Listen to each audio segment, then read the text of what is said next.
राम राम किसान भाइयों। आज मैं अपने YouTube चैनल आधुनिक खेती समृद्ध किसान में आपका हार्दिक स्वागत करता हूं। तो आज हम आए हैं भीमसागर में जितेंद्र जी सनोप श्री दूलाराम जी माली की ट्यूबवेल पर, जिनकी कपास की फसल में सफ़ेद मक्खी लगी हुई है।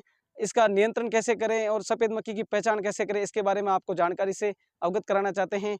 सबसे पहले ये बताना चाहते हैं कि कपास उत्पादक जिले राजस्थान के गंगानगर, हनुमानगढ़, बीकानेर, फलोदी, बाड़मेर, जोधपुर, इन जिलों में जहाँ कपास उत्पादन होता है वहाँ सफ़ेद मक्खी का प्रकोप देखा गया है। अब इससे ये रस चूसकर हानि पहुँचाता है। इससे कपास की फसल को 40 से लेकर 60% तक नुकसान होता है। ये कपास की फसल में शुरुआती अवस्था से लेकर चुनाई व कटाई तक इसका प्रकोप रहता है। और ये जो सफ़ेद मक्खी है, ये क्या है कि रस चूसकर हानि पहुँचाती है। सबसे पहले इसका प्रमुख भोजन है कपास। इसके अतिरिक्त ये सफ़ेद मक्खी तिल, मूंग, मोठ इनमें भी लगती है। मक्खी का जो जीवन चक्र होता है वो 30 से 40 दिन का होता है। इसके जीवन चक्र में 3 अवस्था होती है। सबसे पहली अवस्था होती है अंडावस्था, जिसे एग अवस्था, और दूसरी होती है निम्फ, और तीसरी होती है वयस्क यानी एडल्ट। जिसमें से जो कपास की फसल है उस पे निम्फ और यानी कि वयस्क और अवयस्क, ये दोनों ही अवस्था पत्तियों की निचली सतह से रस चूसकर नुकसान पहुंचाती है। अब इसके जो वयस्क होते हैं वो पंख वाले, और अवयस्क होते हैं वो पंख रहित होते हैं। अब इसका जो कलर देखते हैं तो जो सफ़ेद मक्खी होती है उसकी जो कलर होता है सफ़ेद रंग का, और इसकी आँखें होती है काले व लाल रंग की होती है।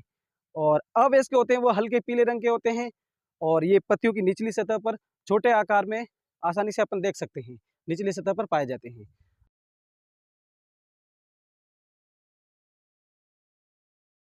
अब अपन इसके बाद इसका फसल पर नुकसान कैसा होता है इसके बारे में देखते हैं कि जैसे क्या करेगा कि ये सफ़ेद मक्खी कपास की फसल की निचली पत्तियों की निचली सतह पर, जो कपास की फसल है उसकी निचली सतह पर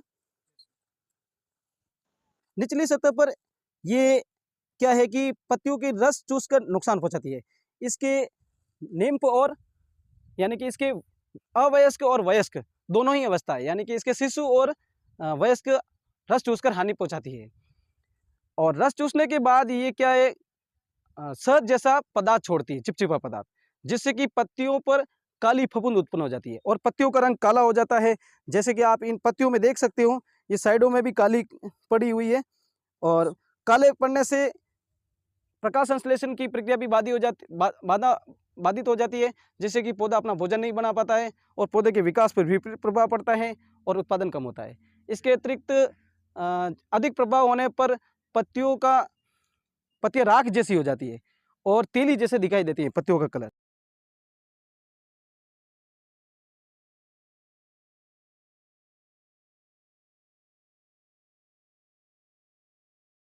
ये जो नीचे लगी हुई है सर।